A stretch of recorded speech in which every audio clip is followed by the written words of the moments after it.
बाजार के जाने माने दिग्गज और केडियानोमिक्स के फाउंडर और सीईओ सुशील केडिया साहब कार्यक्रम में हो रहे हैं शामिल। सुशील जी, गुड मॉर्निंग, बहुत बहुत स्वागत है आपका। तो आज मैं शुरुआत आपके साथ ग्लोबल मार्केट्स के साथ ही करना चाहता हूँ।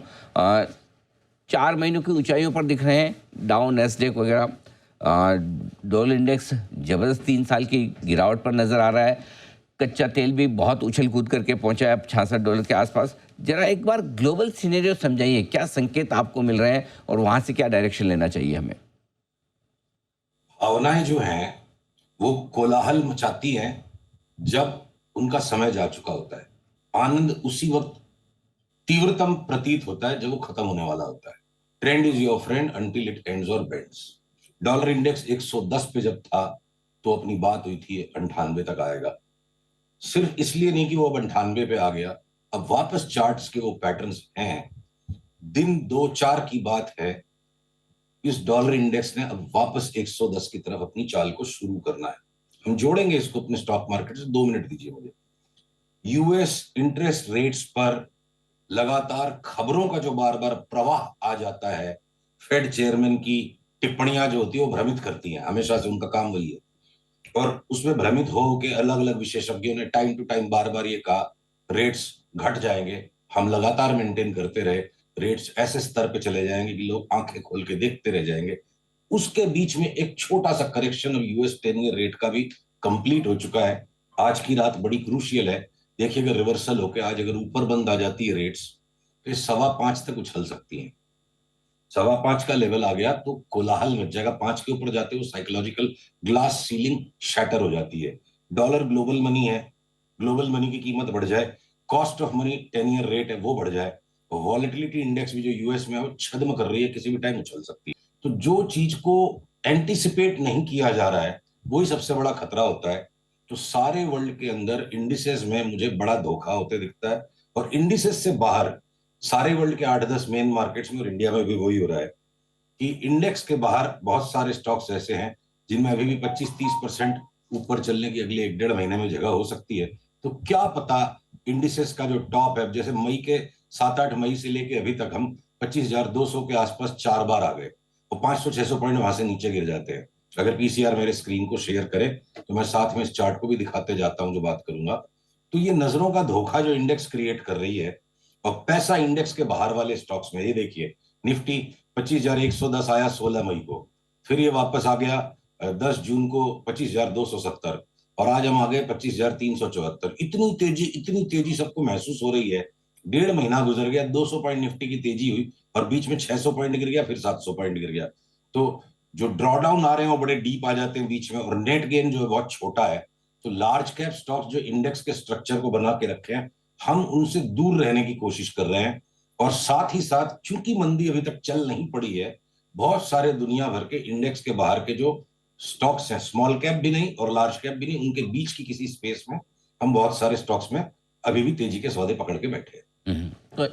तो कहने का मतलब ये कि निफ्टी पर आप शॉर्ट रहेंगे, राइट? क्या टारगेट्स आप देख रहे हैं निफ्टी पर, और अगर आपकी शॉर्ट पोजीशन है तो उस पर क्या स्टॉप लॉस लेकर चलेंगे? अभी तक शॉर्ट पोजीशन नहीं है, निफ्टी सिग्नल देगी तो शॉर्ट पोजीशन करेंगे। और निफ्टी से भी पहले हम बैंक निफ्टी में नीचे की जगह ज्यादा दिखती है।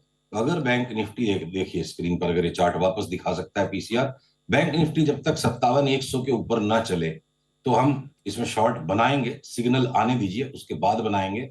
और एक बार के लिए 53,000 तक की जगह आ सकती है। देखिए एचडीएफसी बैंक और आईसीआईसीआई जो दोनों मिलकर करीब 51-52% वेटेज बना रहे हैं बैंक निफ्टी पे, वो दोनों ही मेरे को बहुत ज्यादा भारी लगते हैं, जिसके कारण बैंक निफ्टी में नीचे का दबाव ज्यादा है। तो इंडेक्स को आप सिर्फ एक और एक्स्ट्रा कॉन्ट्रैक्ट मार्केट में समझ के चलो। इंडेक्स को अपना ड्राइविंग फोर्स मत बनाओ। इंडेक्स हमें गलत करवा देगी। अगर करना ही है तो इंडेक्स को भी एक स्टॉक समझ के काम करिए। दुनिया भर के और स्टॉक्स के अंदर में अलग ही साइकिल पर, अलग ही फ्रीक्वेंसी पे तेजी के सौदे चल रहे हैं। इंडेक्स को टाइम टू टाइम हेज कर सकते हैं। निफ्टी जब तक देखिए 24,600 के नीचे नहीं चलेगी तो बड़ी मंदी की बात करना ठीक नहीं है।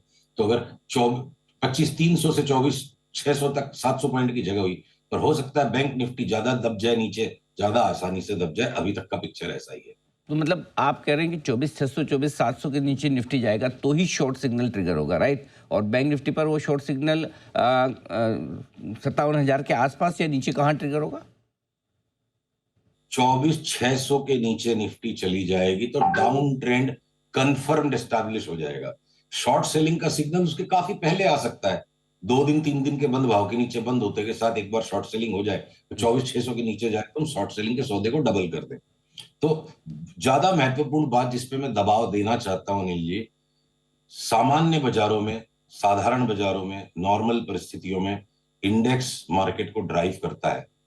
और ये चारों तरफ वर्ल्ड में इतने ज्यादा जियो पॉलिटिकल इवेंट, इतने ज्यादा मैक्रो इवेंट जिनको बाजार पचाते जा रहा है, मेरा अनुरोध है, हमने जो अपने अपने क्लाइंट्स को इंटरनली समझाया कि इंडेक्स को थोड़ा इग्नोर करके स्टॉक स्पेसिफिक काम कीजिए। उस बात को ध्यान में रखते हुए आपकी बात का मैं ये सहमत हूं कि निफ्टी में डाउन ट्रेंड कंफर्म्ड, जो हम परिभाषा में मार्क करेंगे कि हाँ भाई अब पक्का डाउन ट्रेंड बन गया, वो 24,600 के नीचे, उसके पहले 25,300 से लेके 24,600 की रेंज है।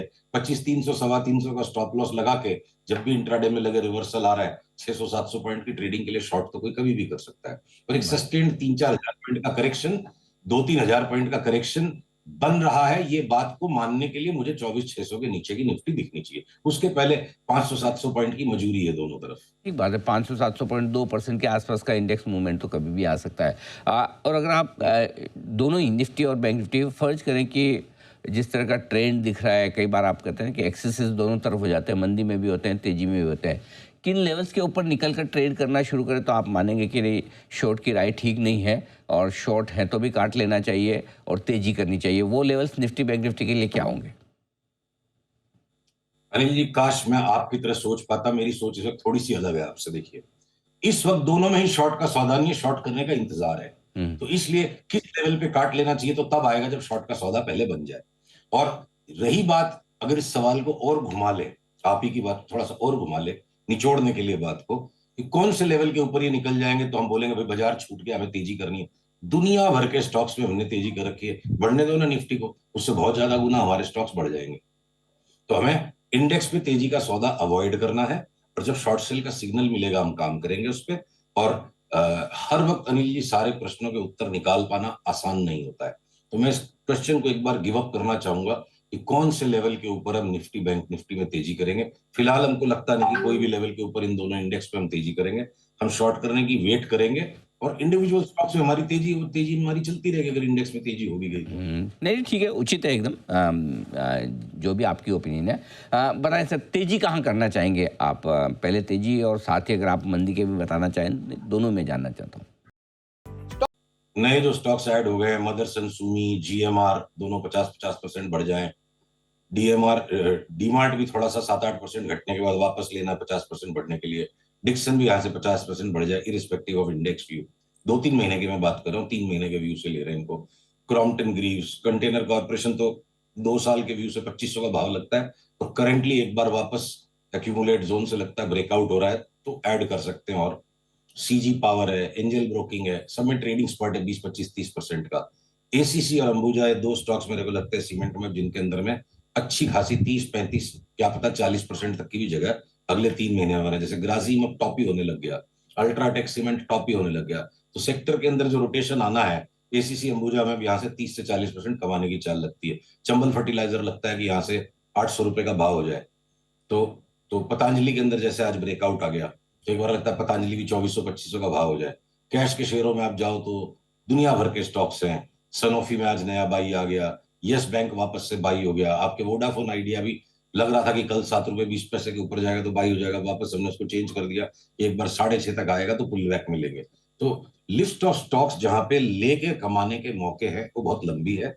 शॉर्ट सेलिंग बहुत ही पेचीदा काम है, और खास करके जब एक रेंज बाउंड हो गई है इंडेक्स, सारे वर्ल्ड में इंडाइसेस फंस गई है रेंजेस के अंदर और खराब खबर को पचाते चली जा रही है, तो हो सकता है कि जो हेजिटेशन है, आप रिलक्टेंस जो है हमारा इंडेक्स पे काम करने का, इसको एक प्रकार का हेजिटेशन समझिए। कोई बहुत पक्का सिग्नल मिलेगा तो ही शॉर्ट करेंगे।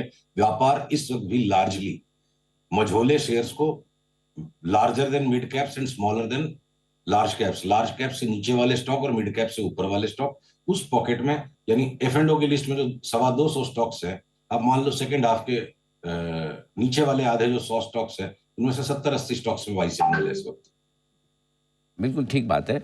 और आपने चूंकि एक वोडाफोन आइडिया का जिक्र किया, पिछली बार आपसे मुलाकात हुई तब आपने काफ़ी बड़े एग्रेसिव कॉल भी दिए थे कि ये 20, 21, 22 तक की यात्रा या 25 रुपये तक की यात्रा वोडाफोन आइडिया कर सकता है।